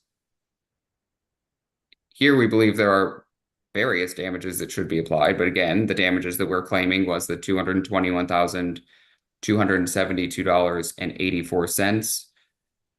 And I know you mentioned the approximately $70,000 in damages might be discounted for wear and tear, actual value at the time of conversion, but even discounted, without awarding that to Ms. Harrison at a minimum, like I said, the property and what's in the registry, it is unjustly enriching and further just lining the pockets of Mr. Harrison. It is awarding him for his fraud. And it's not just the fraud of entering into the contract that we believe should award damages regardless. It is this ongoing pattern of fraud. These false statements, false pleadings, the acceptance of money. His greed is self-evident here. He accepted $30,000 in cash up front, gave no testimony as to whether or not he actually ever paid taxes. He accepted and thanked Ms. Harrison for a March installment payment. And Ms. Harrison paid it and the remaining payments. And I'm going to be brief just to wrap this up. But then this is our alternative argument. And it also addresses the counterclaims, which I know we've already motioned to dismiss, but for piercing the corporate veil, we already have jail MBL in default. Factual allegations are admitted, so I don't believe I need to get into that heavily, but as a matter of law, you can pierce the allegations of the pleadings if we show the court the truth, of course, and receive judgment. Here, we believe that's warranted. The damages award should be joint and several. But as to Mr. Harrison's counterclaims for reformation, he actually did not even address today. We believe that the Court of Appeals opinion has already addressed this and ruled he cannot. There's no mutual mistake here. I believe the evidence further shows and has shown throughout this trial that there absolutely was no mutual mistake. Mr. Harrison did not believe Ms. Harrison had an interest in the IRA. There's just no question of that. He already had evidence of it well before the first draft of the contract was ever done. But we do believe that since he did know, and there is testimony by Ms. Harrison that Mr. Harrison and her, actually Mr. Harrison testified to part of this as well, but Ms. Harrison discussed the IRA. Ms. Harrison tried to call Wells Fargo. They told her that they could not speak with her because only Mr. Harrison's name was on the account. She testified that Mr. Harrison said it must have been a mistake. They must have thought I was dad. We'll work this out. Then Mr. Harrison testified that Mrs. Harrison said that she said she was a contingent beneficiary. But we already know the November email says there are no contingent beneficiaries. He then also testified in trial that Ms. Harrison had already filled out paperwork to disclaim her interest. All of this goes towards the evidence of the gift here. There, again, the contract doesn't contemplate a scenario where she doesn't have an interest in the IRA. And I believe, again, this argument on the gift is just another avenue for recovery. I believe specific performance should be granted. In fact, I believe it should be directed today, even that he convey it so as to secure the property. I think that's a valid concern. But Mr. Harrison's counterclaims they're based on contract. The contract at issue, as we've stated, is clear and unambiguous. He's testified on numerous occasions. This is a valid enforceable contract. He's testified that the contents are in the contract. He knew about the IRA. There is no reformation here. There's also no breach of contract. He filed these claims before September 17th. Never made a demand for tender. And again, I'll keep this brief because we've already motioned that those be dismissed. But here, and this I think is an important point to make, both for whether or not this was a gift, but just the case in general is he knew, even if we're looking in January or March or whenever, he knew. But we'll start with January. He knew in January, he knew in November of 2020, definitely December of 2020, that's confirmed. He claims it was January sometimes, but he then accepts payment, conveys it to an entity. Georgia law, Wilson v. Strange, parties ratified a contract, who has ratified a contract is thereafter stopped from denying its validity. Party ratified a contract by accepting payment under it, and they were stopped from denying it. The same should apply here to Mr. Harrison. He accepted the benefits under this contract. My client made payments under this contract. And ratification of a part of the contract is ratification of the entire contract. That's Good Roads Machinery Co. v. W.A. Neal and Son, 21 GA Appellate 160. It's from 1917, actually. And sorry, Your Honor, my computer appears to actually almost be out of battery. Give me 1 second.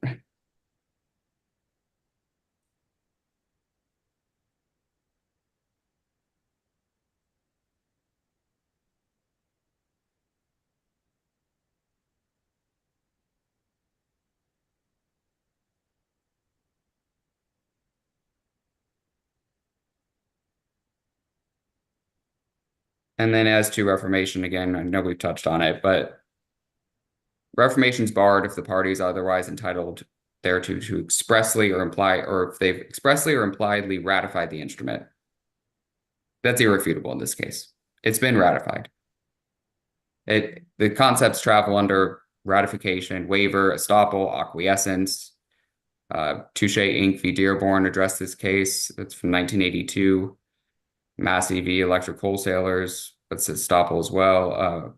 Numerous cases I cite. Gibson v. Alford from 1926. That deals with acquiescence. But whatever the label, the result here is the exact same. Record shows Mr. Harrison had the knowledge he was the sole beneficiary before executing the agreement. He accepted the payments, and JLMBL accepted payments. And all of a sudden, he wants to place her in default for a contract he defrauded her to enter into and thinks he's entitled to relief, placing and to keep the money in the registry and immediately sell the property.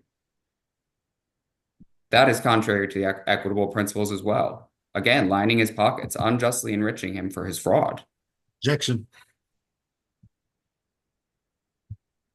So, in argument O, even if the Mr. Harrison were mistaken on this IRA, which we believe he's not, at the most, he'd be limited to damages in that amount of $42,350, which would be the cash value contemplated in the contract for the IRA. Now, whether or not that's owed would be the decision of this court, but it would be determinative of whether or not it was a gift, a bequest, a disclaimer, but that amount is in the registry. Again, we believe it should be offset by damages, but it's in the registry. And we believe that and this again is just alternative avenue of relief. Mr. Harrison's promise to split the IRA, we believe, is an enforceable agreement. So consideration for a promise may be either good or valuable.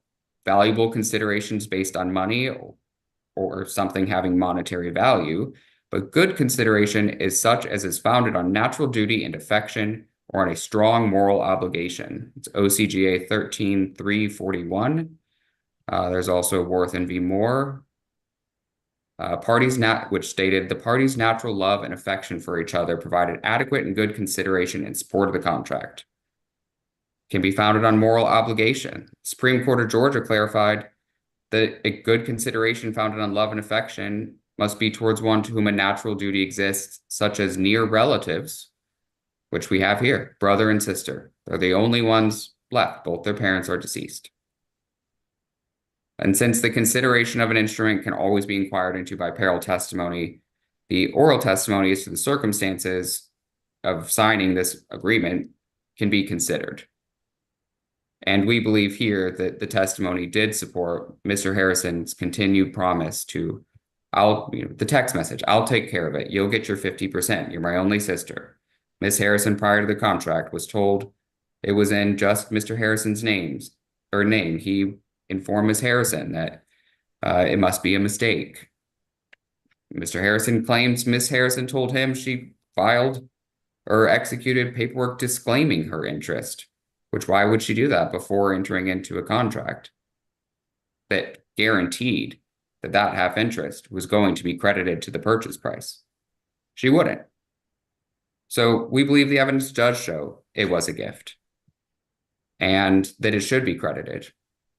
And under that scenario, Mr. Harrison would only be entitled to the 2 quarterly payments held in the registry of the court, which would then again be offset by damages, and our total damages claim is $221,672.84.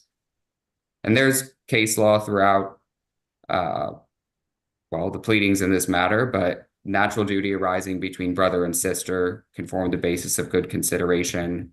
There are cases, I know Mr. Harrison argued that it's illegal for someone to contract for someone to have an interest in an IRA. That's incorrect. Actually, in our motion for summary judgment, I cite numerous cases where a contract did, in fact, disclaim an interest in an IRA on numerous occasions. But payment of this presumption of a family of a familial gift, which in this case is the IRA, it's statutory and equitable foundations. It arguably could be a purchase money resulting trust, which is a trust implied for the benefit of the person paying consideration for the transfer to another person of legal title to real or personal property. That's OCGA 53-12-131A. Payment of this shall create a presumption in favor of a resulting trust, but such presumption shall be rebuttable by a preponderance of the evidence. Here, I don't think that the evidence rebuts the presumption. I believe that this court should find that it was a gift. It was credited to Ms. Harrison. But I believe, and I know we're going over time here, so I'm going to wrap this up for you. I believe that under either scenario, Mr. Harrison's counterclaims get dismissed, and Mrs. Harrison gets the property, which the deed should be dated, we believe, back to, I guess it says within 30 days. I believe September 17th, which is the date of the last payment, but it would be November 17th of 2021. Or if not, if we believe that Ms. Harrison should get the property and that the order should state that, or order Mr. Harrison to convey his interest, also warrant that there are no other upstanding interests because Mr. Harrison has a history of just deeding property without notice. So warrant there are no outstanding interests and indemnify for any liens or encumbrances that Mr. Harrison has placed on this property, whether it be IRS liens or otherwise. But given the facts, again, under our specific performance argument, we believe tender was satisfied, lawsuits filed before the September 17th date. I don't believe that date actually should relate to the IRA, as the IRA payment date is not contemplated at all. But we also believe that even if it were contemplated, tender was excused in this case, and all the money's in the registry of the court. So minimum, Ms. Harrison gets the house, and we believe that she should also receive I can get the exact amount, 83,000. We'll say approximately. I can look it up, but in the registry, the amount in the registry should be the minimum amount awarded to Ms. Harrison as well for damages in this case, and with any and all other claims of Mr. Harrison dismissed. And I believe we get there under either theory. Definitely, I believe it under specific performance. Plain, clean cut. She made the payments. There was no motion to tender. There's no question she complied with the terms of this agreement. If there's a question over what IRA interest it is, we can get into the alternative argument, which is where we come into gift, familial gift, parallel evidence for consideration. But still, I believe the end result should be that Ms. Harrison gets the house and the money in the registry as damages. Thank you, Your Honor. All right, thank you, Mr. Latimaro. Thank you both. I'll say just at the outset here that, and what I want to note probably for every bench trial that I do, that I recognize the trust both parties put in me by putting this solely in my hands, and that's not something that I overlook or take lightly. And this is something that I have been spending a lot of time trying to determine what is the right answer and what are the facts as best as I can find them. So I take the responsibility seriously, and again, I'm trying to give it the best that I can. I'll just say, just for now, that I'll solicit proposed final judgments from both parties. How much time do you think you would need to get those, get yours to me, Mr. Latimer? I will get it to you on the whenever you want it. If you want it quickly, that's fine. If you want it within, I don't know, 5 days, do you want it tomorrow? Do you want it today? I'm at your liberty. I mean, I would say let's shoot for Friday of next week. So by the end of next week, if you want to do it earlier, that's fine. Mr. Harrison, same kind of time frame if that's going to work for you. And these final judgments can really look or be as extensive as you want them to be. I've seen them where people will even put in factual findings, or it could just be divided out into what the damages are. And because there are several different avenues that the plaintiffs are asking, Mr. Latimer, I would say in yours, I would ask you to divide those out by exactly the types. What is the damages for trespass? What is it conversion? What is it for punitives? What is it for attorney's fees, et cetera, et cetera? And if you're saying there are alternatives for how you would want this specific performance to be spelled out, then I would list those as alternatives. And once I have both of those, I'll be able to go in there and make, what changes and theories that I feel that I need to. And I think I'm comfortable enough to say this at the outset. Again, reserving the ability to change this into the final judgment and the final order, and make what clarifications I need to. But my initial read of the evidence that's been presented and of the law that's been presented, I'll just make a few kind of outer parameter findings here. The one, I think this was kind of abandoned along the way. I think Mr. Harrison conceded this, which is the term of the agreement that mentioned all contents therein, was a valid part of the contract. So whether it was negotiated or not, whether that was not what Mr. Harrison knew going into it, I didn't see anything rising to the level to get around the merger clause, to get around kind of your black letter contract law, where Mr. Harrison would have been prevented by representations of the plaintiff or anyone else from reading the contract, from entering into that binding agreement. So that is going to be a valid term, and it's one he's going to be held against for any of the property that was taken from the address without Ms. Harrison's permission. By that same token, I feel pretty confident at this stage, looking at this agreement in its totality. First, I don't think I see the ambiguity here suggesting that this was I don't think this contract is an unambiguous gift of half of the IRA.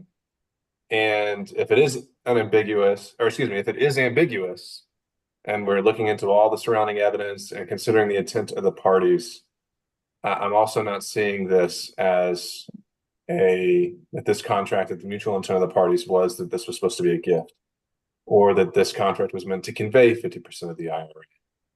Now, I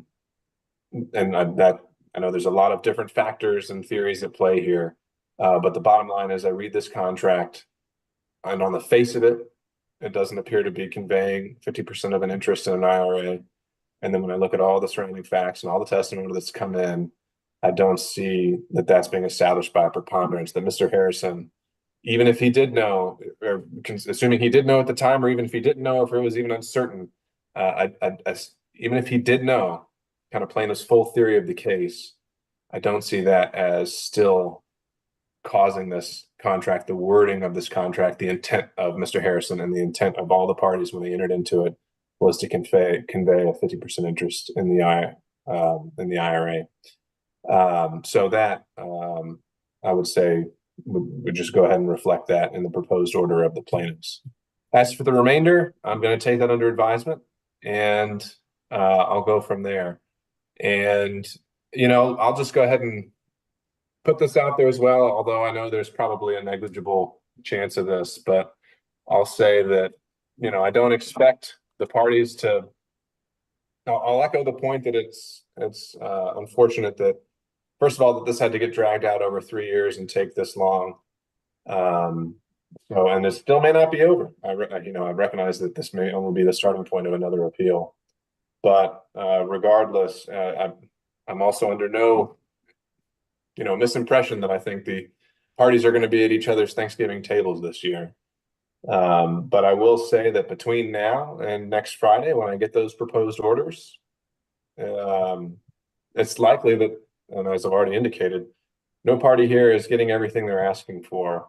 And one party is probably going to walk away quite unhappy. And there is still the opportunity between now and that point, if the parties are able to come to terms, you can inform me as such.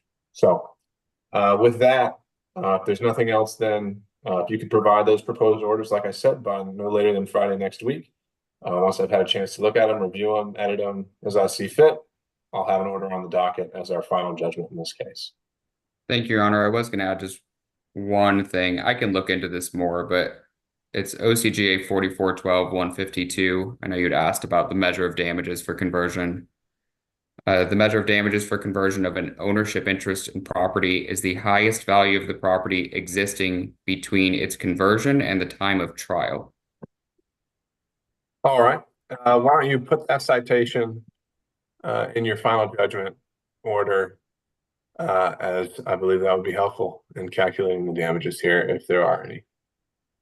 Yes, Your Honor. All right. Anything else on behalf of the plaintiffs? No, Your Honor. Thank you. I Anything else? appreciate the time. All right. Anything on behalf, and obviously your proposed order, Mr. Ledermeyer, would reflect the default judgment. Anything on behalf of the Mr. Harrison? No, so you say you want me to have the proposed order by next Friday also? That's right. If you've got one you want to submit for me as well, and verbiage and that sort of thing, I'll invite you to have that by next Friday. If you need more time, let me know. But that's the idea. And again, it can be as short or as extensive as you want it to be. Do you want us to submit both? I usually do a long or a short for summary judgment, so I could do one of each. You can sure submit whatever you'd like to, and I'll take it and see what you come up with. All right. All right, then if there's nothing else, we will be off the record.